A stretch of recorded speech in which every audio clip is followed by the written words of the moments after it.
warahmatullahi wabarakatuh. Kembali lagi di channel Sekolah Media Bulalang. Dengan saya Fahmadia Jilan Mahlida. Sudah kedatangan tamu yakni Bapak Yusuf. Assalamualaikum Pak. Assalamualaikum. Di sini kami akan mendiskusikan tentang makna kesuksesan yang sebenarnya. Apa sih makna kesuksesan yang sebenarnya itu? Apakah seperti yang sering kita bayangkan sebelumnya, mempunyai banyak uang, mempunyai mobil, mempunyai rumah megah, atau yang sifatnya duniawi? Langsung saja kita dengarkan penjelasannya dari Bapak. Gimana sih Pak menurut Bapak tentang kesuksesan yang sebenarnya? Bismillahirrahmanirrahim.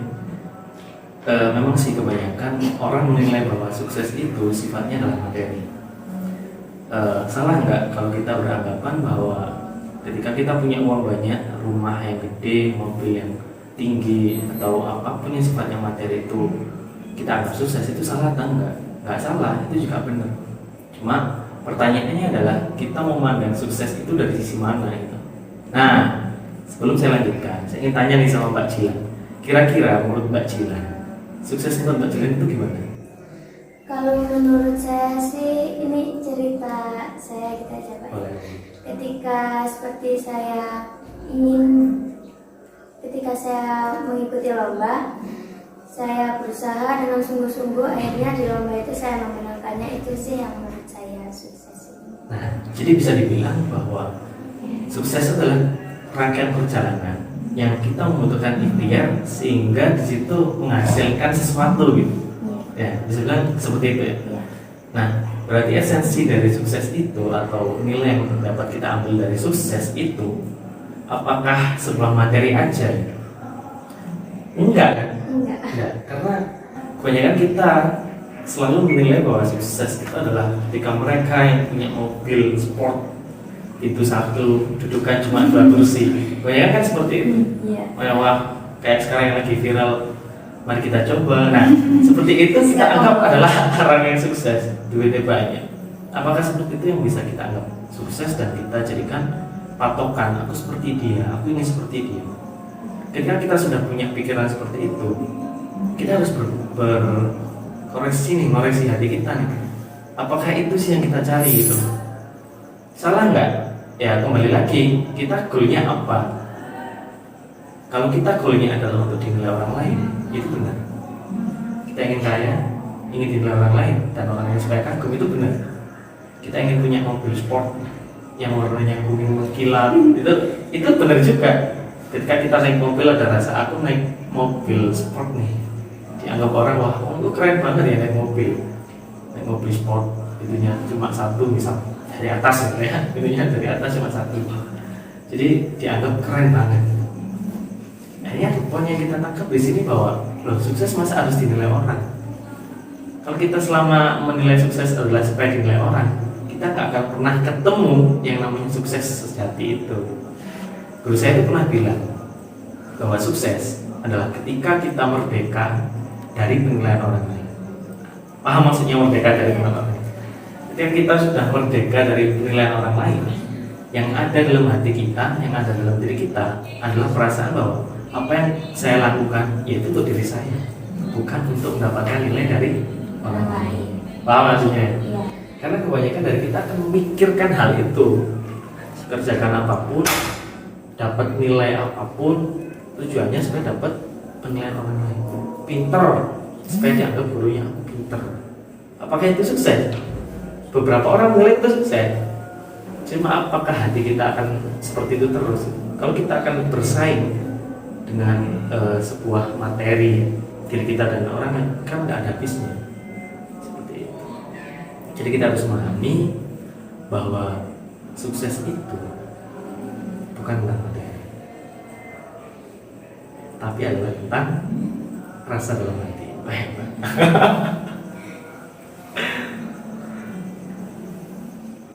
Kalau Bapak sendiri dalam kehidupannya, apakah sudah menemukan sebuah kesuksesan Pak?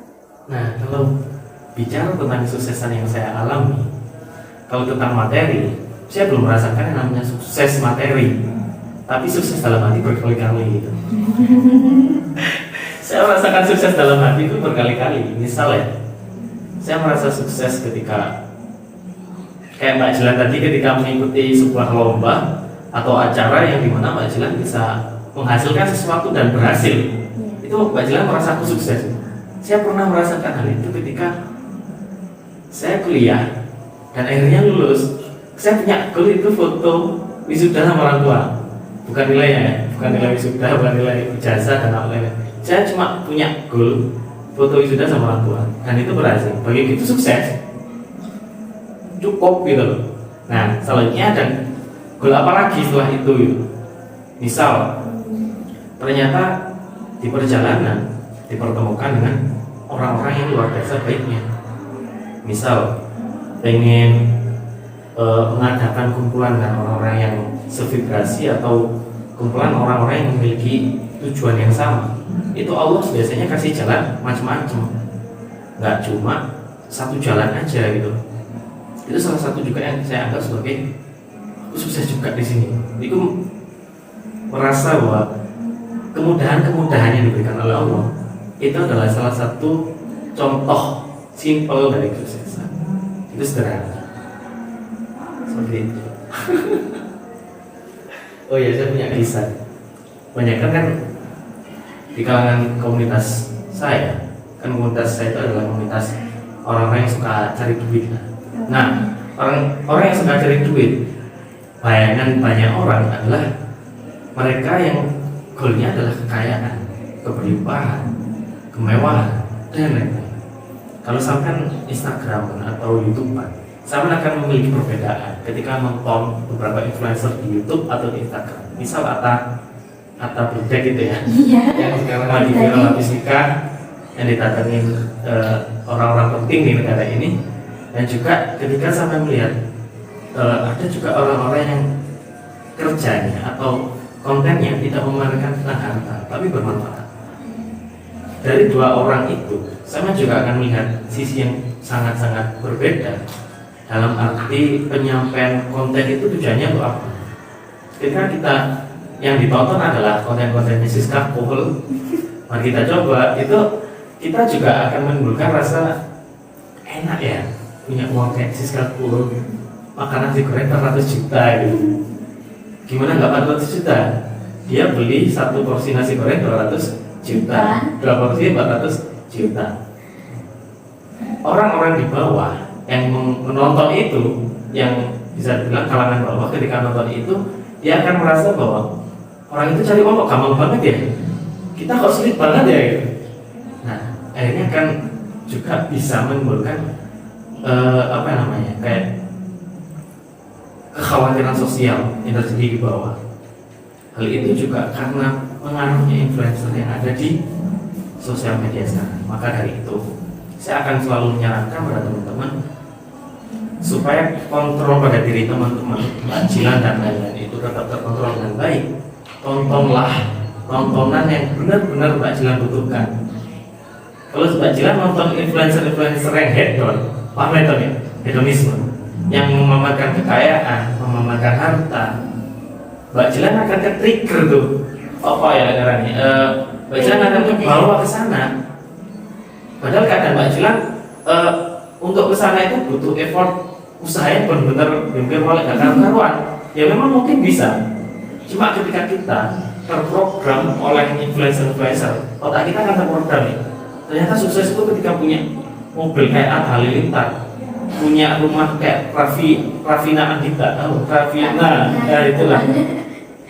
Kita akhirnya kita juga akan berpikir bahwa ternyata sukses itu kayak mereka ya. Kalau sukses kayak mereka, bagaimana dengan guru kita? Apa guru kita nggak sukses? Pertanyaan seperti itu. Jika yang sukses milik orang-orang yang punya harta, yang mobilnya gede-gede, rumahnya mewah-mewah, terus bagaimana dengan guru kita, guru ngaji kita? Apakah beliau nggak bisa disebut sukses? Bagaimana dengan bapak-bapak kita yang sedang kerja di bangunan, ketika pulang dari kerja membawakan gorengan di rumah disambut anak-anaknya, apakah itu nggak sukses? Jadi kita harus memahami bahwa sukses itu memang kepuasan hati gitu. Jadi nggak bisa kita ukur dari penilaian orang lain. Maka dari itu mulai sekarang saya selalu menyarankan pada teman-teman bahwa jangan sampai ada dalam diri kita keinginan untuk dinilai orang lain, karena itu sumbernya dari masalah. Nggak cuma masalah mana sukses ya. Ketika Mbak Jilan ya melakukan apapun ingin dinilai orang lain, akhirnya ikhlasnya nggak ada. Itu yang pertama. Kedua, Mbak Jilan akan melakukan hal yang bisa dibilang nggak sesuai dengan jalannya yang diridhai Allah gitu, hanya untuk dinilai orang lain. Karena goalnya adalah dapat nilai orang lain. Apa maksudnya? Kalau Mbak Jilan sudah paham makna sukses Mbak Jilan, oh, ternyata makna sukses Mbak Jilan adalah ketika saya puas dengan apa yang saya lakukan dan nggak merugikan orang lain. Itu Mbak Jilan akan melakukan semua itu ya dengan cara yang benar gitu. Jadi kalau orang sudah menemukan makna suksesnya, apa yang dilakukan, apa yang dia kerjakan, itu akan sesuai dengan rulesnya, dengan pagar-pagar yang bagus Allah itu ditata seperti itu. Jadi mungkin Mbak Jilan bisa nangkep sedikit makna sukses, bahwa ya sukses itu saja nih nggak ruwet-ruwet amat gitu. Kalau kita memahami, ya aku menurut aku sukses lah. Aku sih sembilan dulu. Jadi Gus Pak, misalnya iso mangan ya ini sukses. Jadi kalau kata Pak Sadino juga sama, aku bisa makan hari ini aku sukses. Guru saya mengatakan aku merdeka dari penilaian orang lain, aku sukses. Sebenarnya bahagia itu sangat-sangat sederhana. Yang bikin rumit adalah penilaian orang lain yang kita pusingkan. Seperti itu. Sederhana kan? Oh, jadi intinya sukses itu kita bisa memahami apa yang sebenarnya kita cari dan terlepas dari penilaian orang lain gitu ya Pak? Benar. Oh, jadi sukses itu ketika kita memahami apa yang sebenarnya kita cari dan kita sudah terlepas dari penilaian orang lain gitu ya Pak? Ya, menurut saya sih seperti itu. Mungkin apa ada pesan penutup untuk yang nonton ini Pak? Mungkin untuk teman-teman semua yang nyimak video ini, sederhana sih, temukan makna suksesmu, temukan makna sukses dari berjalan jalannya dan temukan makna jawabannya dengan cara sendiri. Dan buat teman-teman jangan lupa like, komen, dan subscribe di channel Sekolah Waidia Bulapa. Terima kasih, sekian dari kami. Wassalamualaikum warahmatullahi wabarakatuh.